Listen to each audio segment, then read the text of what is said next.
quick hits. Hobby quick hits. Hobby quick hits.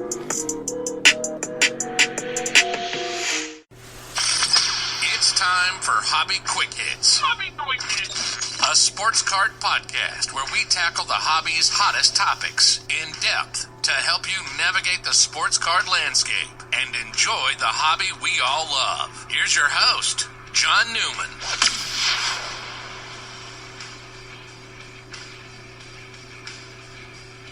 Welcome to Hobby Hotline. I'm your host, John Newman. Glad you joined us. Today's show, Hobby Your Way. Something I'm sure, it's probably been said before, but something I came up with or say because I believe it, right? I believe hobby's the people. That's our tagline of Sports Card Nation, our show we release on Fridays. But I always say, hobby any way you choose, again, as long as it's above board, and hobby your way. And, we see what's going on. I don't want to make this is not a political show, but we see what's going on in society, right? We just had the election. You can think what you want about that, and if you don't vote the way someone else voted, you're a terrible person, despicable, both ways, right? People are beating each other up in the streets, over differences of opinion, and that, not the violence part of it, but some of that has trickled down lately. It's always been around, but this year in the hobby seems to have gotten a lot worse. If someone doesn't like a particular niche, right, whatever it might be, grading, that's probably the big one, the biggest one that takes the most heat. And let me just say this too before I defend grading.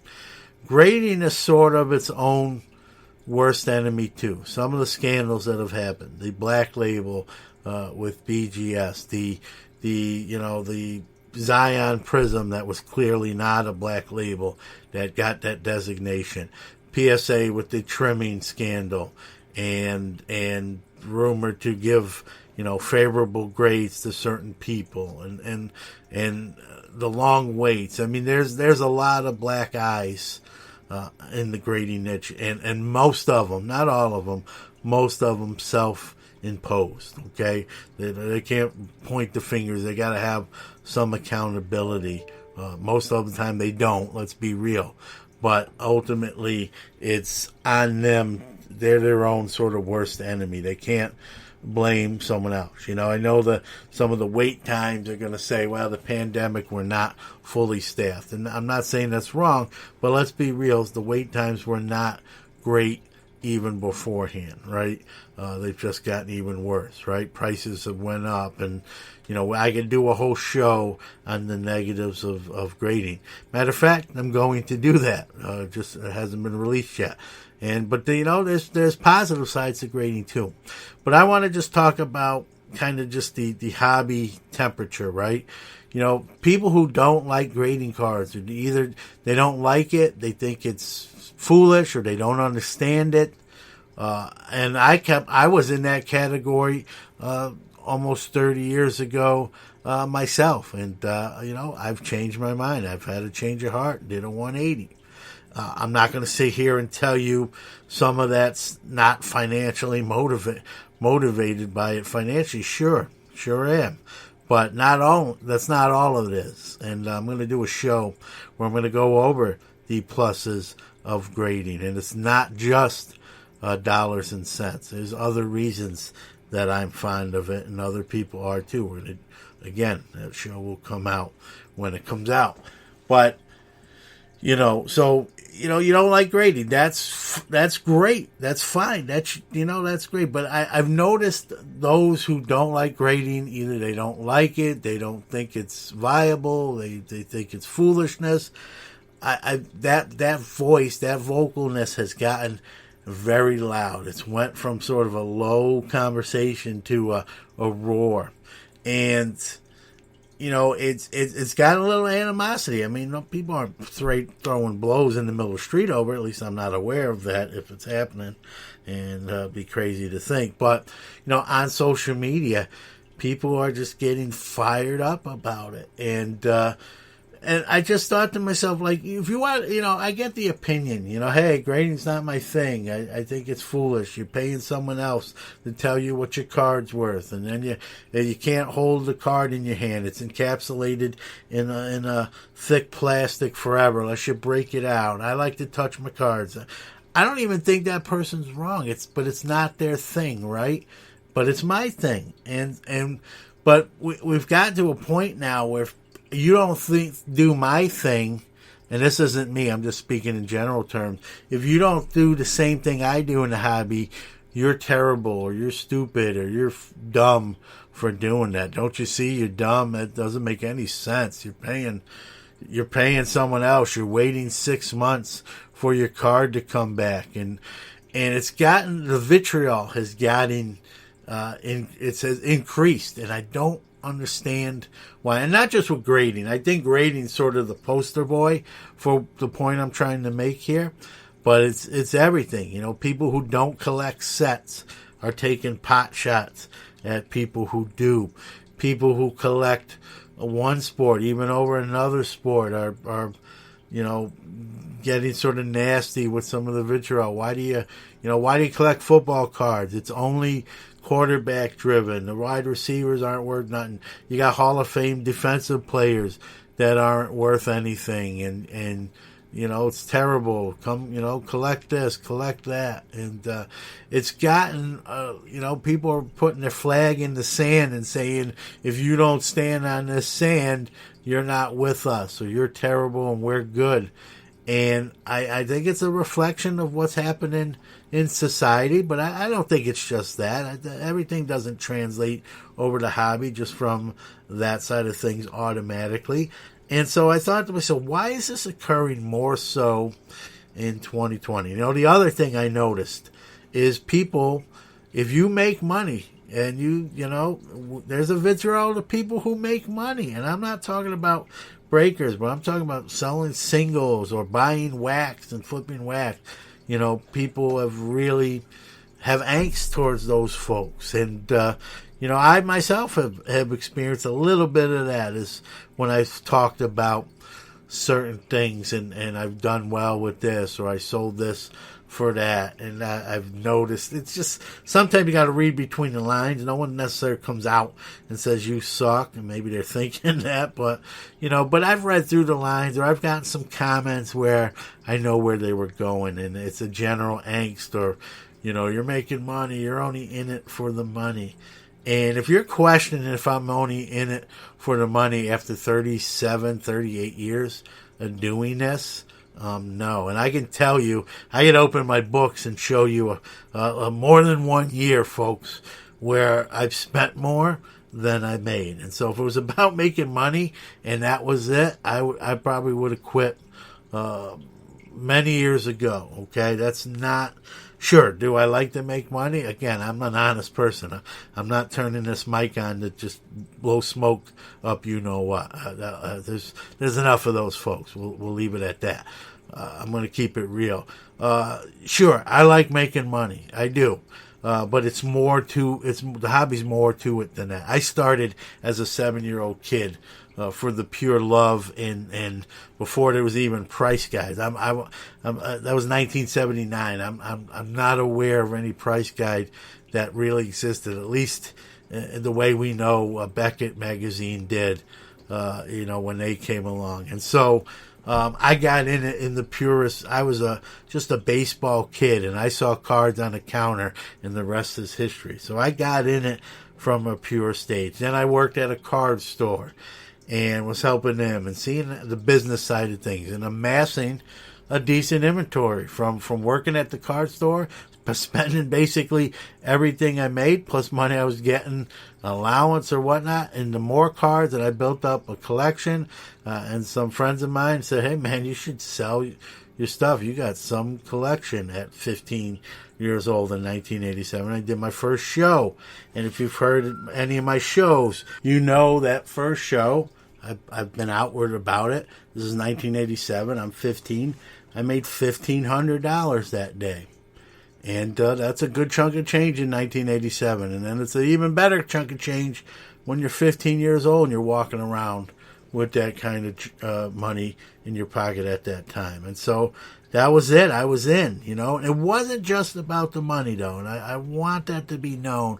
I'm not on trial here, but I want to defend myself a little bit here. I think there's a perception sometimes that I'm a lot about that. And if you really know me, I don't have to defend myself because that's not necessarily the case. But to those that maybe don't, it's not. But sure, look, you're telling, I use this analogy. You're walking outside, and there's two $20 bills on the ground. You're not picking those up and putting them in your pocket. You're kidding me, right? So yeah, if something can sell and you can make a little money, and where does the money go that I use? When I make sales, where does that money usually go? Right back into hobbies. Keeps transactions flowing, keeps his hobby thriving. I'm a very, very, very small part of why 2020 was the best year in the hobby, right? We all are very small parts. But if those small parts go away, that big year goes away too, right?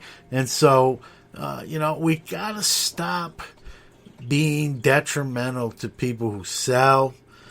This is America. Look on the map where you are. This country was founded on free enterprise and making the best life for yourself. When did that change, or at least when did it change hobby wise? I don't understand that, and it's to the point like I try not to even talk about dollars and cents of what I do, because I think people get upset or feel bad or angst about it. The closest I'll come to do that now is, on a huge sale day, I might post a picture of those 10 to 15 packages sitting on my desk waiting to go out. That's about as close. But I've really, a couple months ago I did this show and I gave out a sales number that I had done through that point, and I almost didn't do it. And even looking back, maybe I shouldn't have did that. I know others are a little more transparent. That's a positive thing. I'm not picking on them. I don't know if I should do that anymore, because it's sort of a negative connotation. I pay my taxes. I'm not worried about that aspect. I'm a sales tax number holder. I pay my taxes each and every year. Trust me, I know I do. I feel it. But I think there's a general vibe with people who sell from certain people. Not everyone. I don't want to paint with a broad brush. Not every hobbyist, dislike someone who's selling cards, but there's a faction. And listen, I know by doing this show, I'm not curing the warts and ills. Me turning this mic on and talking about this isn't going to make it go away, maybe even get any better at all. But maybe just talking about, at least for my own, maybe it's therapeutic for myself, or maybe someone out there listening. I don't know. Maybe there's an off chance. Maybe you're out there listening and this describes you, and you hear this and you're like, you know what, John? I am like this, and hearing John say that, I probably it's not a good place to be. Makes me unhappy and gives me ulcers. I don't know. But I worry about. I don't want to say I worry, but I'm concerned about the hobby. You do something for 30-something years, right? You're gonna care, right? You're with somebody for 30-something years. You're gonna care about them, right? You're with a job for 30-something years. You got some skin in the game, right? Even if you don't love your job, you're worried about how your company's doing because you've been there so long. And so you do anything for that long, you have some level of concern. And so I've been in the hobby 30-something years. That doesn't give me any kind of medal or an award, and I don't want any kind of medal or reward. But I want to see this hobby, one of my things the last few years since I've started these shows, these content creation, is I want to try to be positive. I want to be happy. I don't even I don't go to message boards. I've said that on a prior show. I'm not a message board guy. It's time consuming. You go down that rabbit hole. It's 3-4 hours later. And a lot of that information that's coming out of the message board, let's be real. It's being posted on social media, the Twitters, the Instagram. It's there, and it only takes you a minute to read someone else's breaking news, right?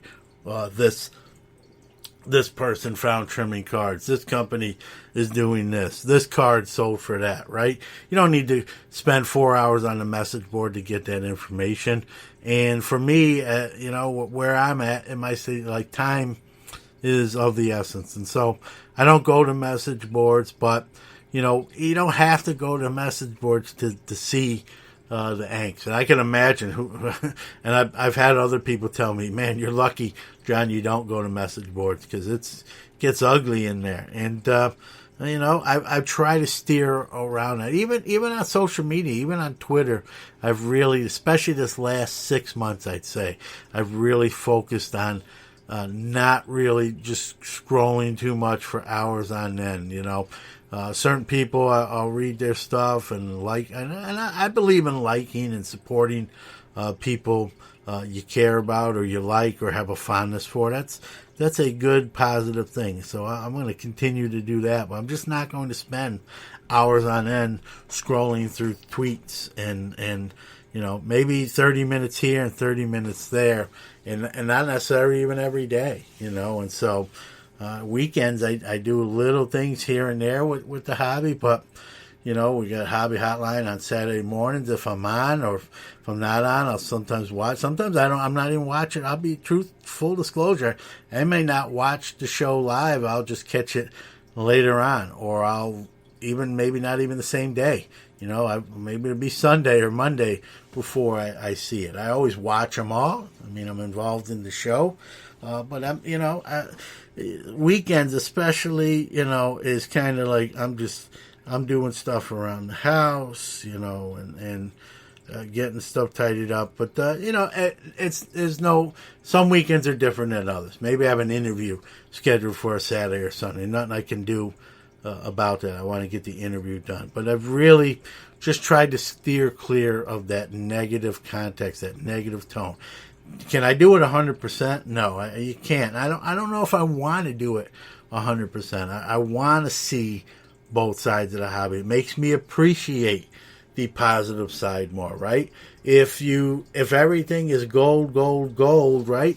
You get complacent, or you think that's how it always is. I want to see a little bit of that negative tone. Now, I may not like that it's happening, but I need to know it exists because it makes you appreciate the positive side of the room more. And that's the room I'm trying to stay on. And I'm, full disclosure, I've gotten a lot better at it than in my younger years. My younger years, I might seek some of that negative stuff out and go toe-to-toe with you. Anyone that knows me from my 20s and 30s and knows me now will say, man, you've mellowed out, John. You're like really laid back and you were feisty, especially on the athletic field.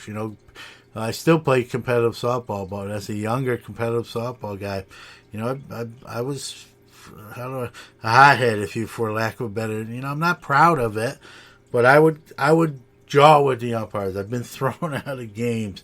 We'd have someone came up high with their cleats up on a teammate sliding into a base. I'd probably say something to them, and we've had instances and moments and like that. I was feisty guy, and I'm a competitive guy, and that's not gone. But when my son was kind of born, he's 20 now, I just decided, like, hey, I got to be an example. I got to pretend he's watching me all the time, even if he's not, even that's not the case, and it is not the case. But I need to think of that mindset, like, what would he think if he saw his dad do that? What would he, say? What would he think of me? And so I kind of, that's how I kind of live my life, not just in the hobby side, but just in general. I want to be a good example to anyone. I coach high school sports, varsity football and varsity baseball. And, that made me, look inside and think about, how do I want them to look at, Coach Newman? What do they want? What do I want them to think of me? That he's just some guy, some madman running around the sidelines yelling and screaming at, referees all day. And there was a little bit of that. It's hard to completely, rid yourself of it. But I really calm down, and I've done that even on the hobby side. And I love, you're going to see. I mean, I'm not trying to pat myself on the back. You're going to see probably people post, hey, Sports Card Nation sent me this, cards, a shirt, a trinket here and there, right? Cost me $3, $4, $5 to send cards out, right? A shirt cost me whatever. I'm not, they're not super expensive, right? But that stuff really just makes me feel good internally, and maybe a small part of me, self therapy makes me feel like, hey, it makes up for the hothead days when you weren't such a nice guy, John. You're kind of you're making reparations, so to speak. Not that you have to, but I don't know. But I went off on a tangent about me. That's not really what the show's about. It's just that angst we have towards each other with the hobby. I'm not gonna be honest with you. I've seen it even on the podcasting side. People just taking shots and saying different things and read between the lines. I get it, man. I catch the vibes. I get it. Doesn't bother me. I'm just doing my thing, doing well. And, that usually comes from a bad place for them. If someone's cutting someone else down or being negative, I've learned from 40-something years experience, that's coming from someone, hey,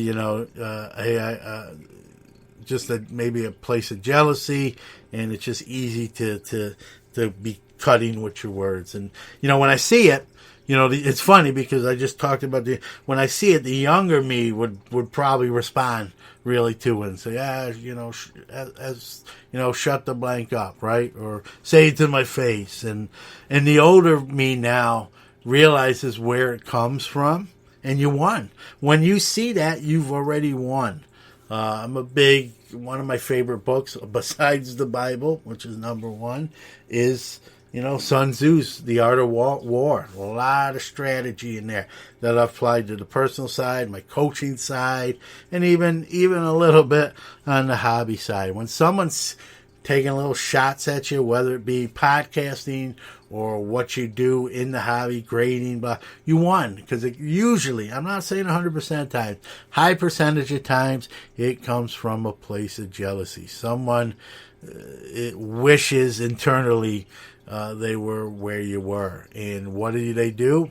They want to just cut you down and make you feel bad about where you are, if that's the case. And so when I see it, again, the younger me would have took the bait, right? Like a fish on a hook, right? Just clamp on that and do something that afterwards I'd be like, man, that was dumb. You shouldn't have did that, right? And the older me laughs and says, you got him. I don't want to say pat myself on the back, but like, yeah, you do. Keep working, man, because it's working. Just keep nose of the grindstone. Don't rest on your laurels, because there's angst there, and it's coming from a negative place. And frankly, I've become a kill 'em with kindness guy. I realize those people, a lot of times I just smile and move along and know that, whether, the old saying, on the sports field, you're in their head, that sort of thing. I don't know. But I just, I kill them with kindness. I smile. I move along. I don't respond. And it's funny. The younger version of me, if they would have seen that in the future, he would have been shocked, because I wasn't always that person. And it also proves that as we can change internally how we operate and focus and do things, right? 20-year-old me is a lot different than 48-year-old me. And I'm not talking about the pains and the aches and the shape and, all that, or the receding hairline. I'm talking about the mindset, professionally and, not professionally, just outside of work, play. And then I'm just more laid back and chill. And I think it's good. It's healthier. As you get older, you're going to have enough things to get your blood pressure naturally rising. I don't have to do anything artificially to add to it. And, get back to the hobbies. That's the thing. Hobby any way you like, as long as it's legal. I always put that legal disclaimer on it, but it's true. You like grading, grade to your heart's desire. Send 100 cards in, send 1,000 cards in. Who cares what someone who don't like grading does? They're not paying for your grading submission, right? When they start paying for me to not grade cards, maybe I'll listen to them, right? You're a set collector. You're hearing stuff. Oh, that's shouldn't be a set collector or a team collector. Your team sucks. Or why you collect? You're a player collector. Oh man, he's not going to turn out. He's not going to be anything, right? Or you collect that sport, football. That's terrible. You might as well just collect quarterbacks and that's it. Whatever those voices, if you're hearing them, block them out. Do your thing. Hobby your way. Enjoy it. The hobby is great. The hobby is fun. Don't let someone else's negative voice get through that membrane in your head. Block it out. Sometimes I get it. It's harder. Sometimes it's easier said than done. It's hard. I get it.